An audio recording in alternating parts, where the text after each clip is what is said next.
As we've seen in the previous episode, Egypt adopted a lot of its military innovations from the neighboring kingdoms and city-states of the time. Desperate times call for desperate measures, or better said, weapons good enough to send your enemy's soul to be judged by Anubis. In this episode, we're going to be taking a look at the weapons and armor of the New Kingdom that were so feared across the Levant. But first, what are the two best ways to survive a Bronze Age battle? Well, obviously number one is not to be born in the Bronze Age, but a close number two is armor.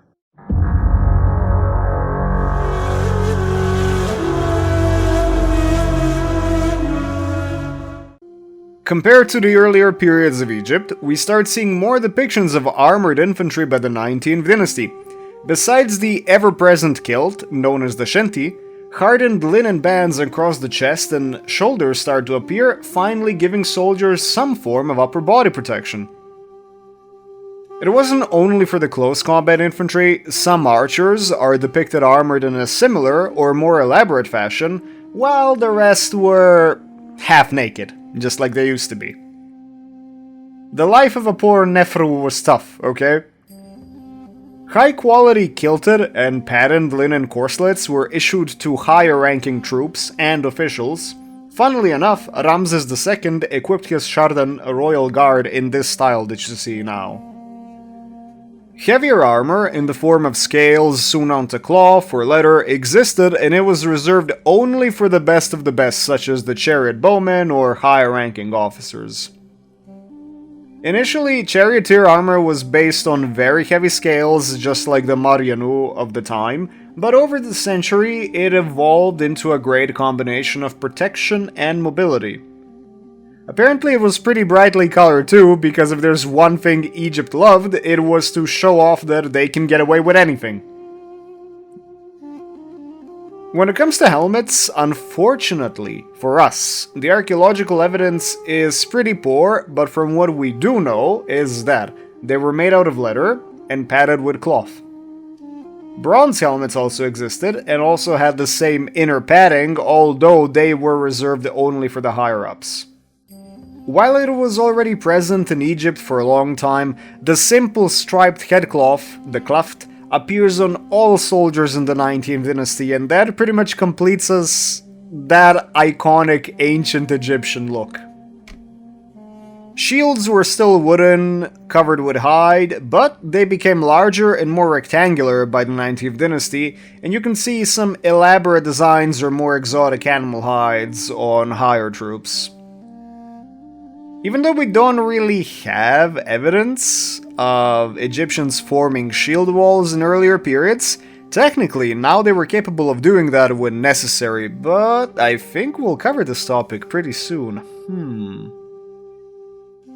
We've seen the evolution of the armor in its final form now in the 19th dynasty, but what about the weapons that the Egyptian army was using?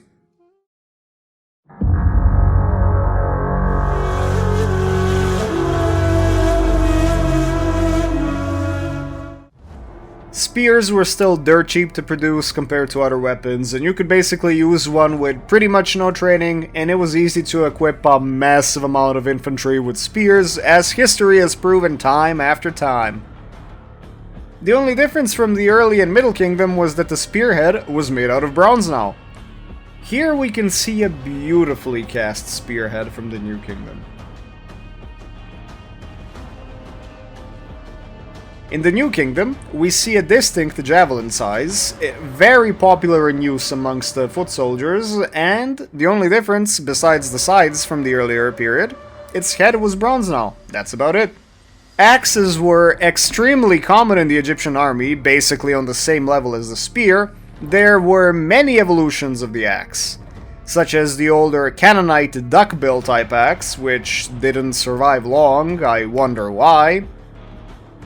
The Epsilon axe and a similar design like this, they were widespread across the Eastern Mediterranean in the Bronze Age. As an example, it was used in Mycenaean Greece. In Egypt, it was a simple weapon. This was not meant to pierce armor, it was just an easily mass-produced weapon that was given to lower soldiers and was effective only against unarmored or extremely lightly armored opponents. However, a heavier head also appeared, which would be a bit more effective against armor, and we see some evidence of two-handed epsilon axes in both Greece and Egypt. Later on, we see the final form of the New Kingdom axe that was extremely effective at penetrating armor thanks to its head design. Both one-handed and two-handed depictions exist, though the vast majority of reliefs show one-handed axes with a shield. Stone maces of the older period played a very important ceremonial role, as we can see the symbolism of the Pharaoh smiting his enemies with a mace on many reliefs since even the pre-dynastic period, or early dynastic, well into the era of the New Kingdom. But as an armor-piercing weapon, they've been pretty much completely replaced by axes. Evidence for metal mace heads in Egypt are pretty low, if existing. We are very unlucky on that front. But let's assume you're still using a stone disc mace or just a stone round mace at this time. If you were unlucky enough for that to happen, there are two answers. Number one, you're time traveling, because there are basically no depictions of the older maces being used in combat by this time. Or number two, you're pretty much out of luck fighting against somebody who is definitely gonna have a better weapon. But what happens when we put a blade on top of a mace? A mace axe. Yeah, that's pretty creative, isn't it? It's a really interesting weapon with limited archaeological evidence from a dig site in Waset. The blunt part could have been made from bronze. It would have had a blade attached on top. We have depictions with both one-hand and two-handed versions. You can clearly see the Pharaoh smiting his enemies here with a one-handed mace axe. If the two-handed version is even remotely accurate, like discussed and depicted in a few military books, this could have been an extremely devastating multi-purpose weapon against armor, shields, and, let's be honest, fleshy parts as well. The most iconic weapon associated with ancient Egypt, the khopesh. But funnily enough, the design for this sickle sword appeared a lot earlier in Mesopotamia and Canaan, and because of the Ixos, as we've seen in the previous episode, it spread to Egypt and gets the appearance. Frequent scenes of soldiers equipped with one, or decapitations, or pharaohs smiting their enemies were there for a reason. This sword could really chop, okay? We see both light and heavy versions of the khopesh as the sickle sword went through a lot of change over the years. We don't have specifics of Egyptian swordplay, so unless a certain god of wisdom and magic would give us a manual on ancient Egyptian sword fighting, and I'm totally not praying or begging by the way, we can only go based off of theories, reconstructions, reenactors, and whatever you're gonna call it. It's suggested that the khopesh was effective at disarming enemies, and not just literally by cutting their arm off, that's kind of obvious, but by hooking their weapon with the outer side of the khopesh, which was not sharpened, and then you could disarm him. You could do the same to enemy shields. You hook them with the tip and you pull them down. How practical this was on an actual battlefield? You decide. The khopesh was made to be used in combination with a shield. It was balanced downwards just like an axe at the end, and it provided great force when used for an overhead strike. It was a fantastic slashing weapon, let me tell you that, and it was perfect for a quick lunge too, if the tip was sharpened. Let me just put it this way. If you were wearing armor that was appropriate for the time period for like a regular soldier, and you were on the opposite side against somebody wielding a khopesh, boy do I have bad news for you. Now here comes the weird part. The khopesh just falls out of use mostly, if not completely, by the 20th dynasty. We just stop seeing it in archaeological records or depictions for the most part. We're still unsure why. There are a lot of theories why it went out of use. Some of the popular ones suggest that due to the general collapse of the trade routes, it was harder to get the necessary tin for bronze, and making an iron khopesh just wasn't the same, as early ironsmithing was pretty bad compared to the established bronze tech. It could have also been pretty complicated to make with different materials. Performing worse against heavier enemy armor could have been one of the more logical reasons. Let's be honest here, the Khopesh was not made for penetrating. It did have the capability to go through some level of armor though, but it was obviously not enough to face heavily armored opponents.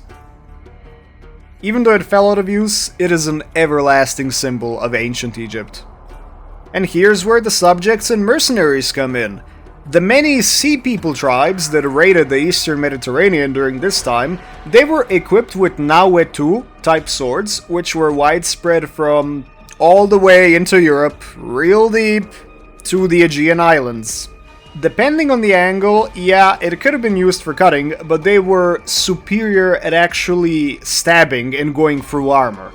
These swords stuck around for a while in the region, but it didn't see like a massive usage by the native Egyptians. However, short Canaanite swords were also great for stabbing, and eventually they were adopted en masse. Bronze daggers were pretty common as a sidearm, and unlike the earlier copper daggers, they were cast as a single piece so they could withstand a lot of use without breaking in two, which was the major flaw of earlier Egyptian daggers. One of the rewards that could be given to you by the Pharaoh in the Gold of Honor ceremony was a highly decorated dagger. Beautiful, isn't it? The composite bow was the deadliest weapon in the Egyptian arsenal. Compared to a self-bow, it had a greater effective range of up to potentially 300 meters, a greater accuracy, draw strength, and armor-piercing power. It could be left strung for a very long time compared to a self-bow without pretty much losing any power.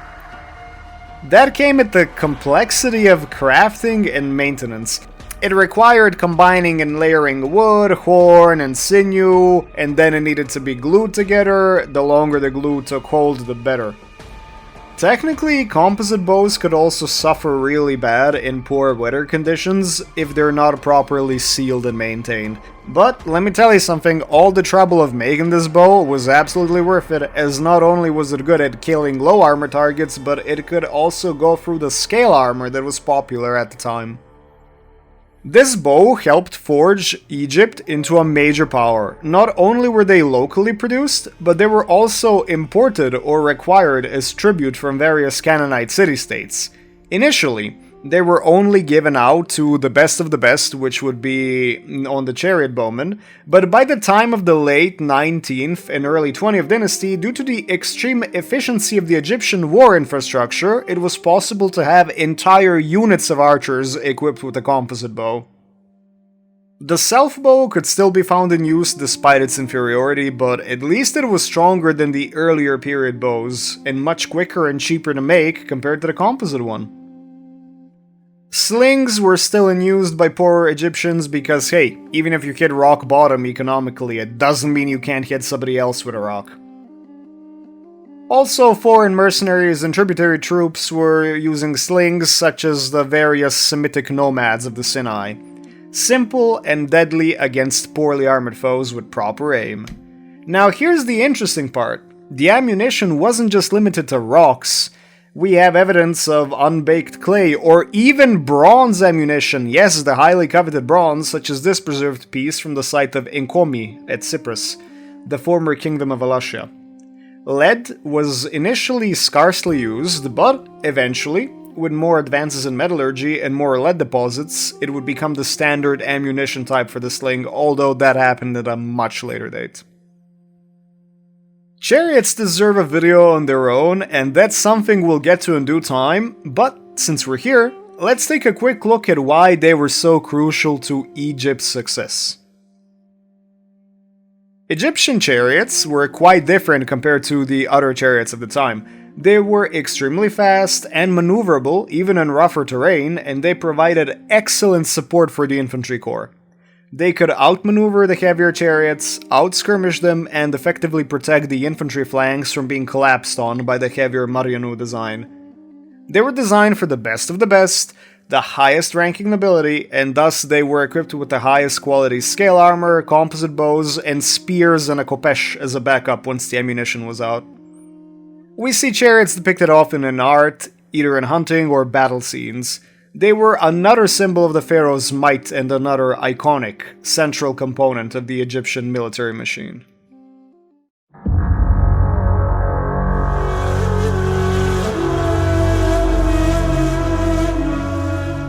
Well, there we are. We saw the weapons and the armor of the New Kingdom, just as promised. For the next episode, trying to keep it spoiler-free as much as I can, but I think we're finally gonna get to see the ancient Egyptians in action. Somewhere. That's all I'm gonna say. I hope you enjoyed the video as much as I had fun making it. If you liked it, trust me, I loved it. But yeah, if you want to support me, please continue to do so. It's greatly appreciated. Any like, any sub, it just fuels me to keep on researching myself, digging through all my old university books, digging through all my papers and whatever I can find, because doing this is actually really fun, really enjoyable, honestly. But yeah, that's about it for now. Until the next time.